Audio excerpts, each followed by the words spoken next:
बात करते हैं कि आजम सवाती के बेटे ने वालिद को बचाने के लिए कानूनी जंग तेज कर दी। उस्मान सवाती ने दर्ज मुकदमा सिंध हाई कोर्ट में चैलेंज कर दिए। आजम सवाती के खिलाफ मजीद मुकदमा दर्ज करने से रोकने की इस्तदा कर दी।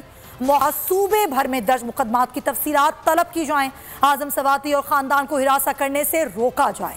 अदालत आलिया में दरख्वास्त की समाअत कल होने का इम्कान है।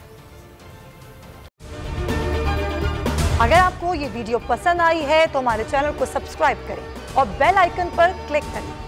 एक ही मुद्दे पे 2 एफआईआर काटी गई हैं। एक ही केस है, एक कराची में, एक इस्लामाबाद। बस सवाती साहब की एक मुद्दे पे 50 काट दी हैं। तो बस आप बस खड़े रहेंगे तो भाई ये होगा। और लेकिन इस दफा कौम जाग चुकी है, ये एक है बात। अगर देखें तो अगर पूरी कौम जाग गई है मगर बड़ा कम फर्क रह गया है बस अब। और सो मोटो के हवाले से मैं बता दूं, हमारे इस केस में भी सो मोटो लिया गया। हमारे केस में था हम बाइज्जत बरी हो गए जब, तो अदालत ने सो मोटो ले लिया कि जी भाई नीचे के केस में जब आप बरी होते हैं या कुछ होता है तो सिर्फ नीचे के कोर्ट के बाद हाई कोर्ट में केस जाता है।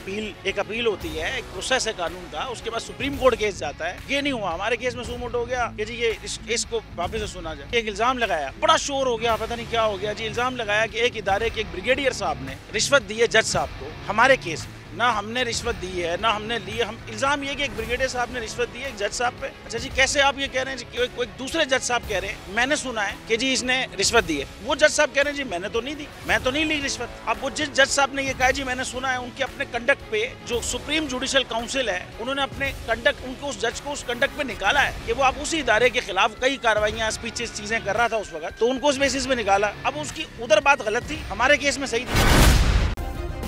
सब्सक्राइब करें और बेल दबाएं ताकि कोई खबर रह न जाए।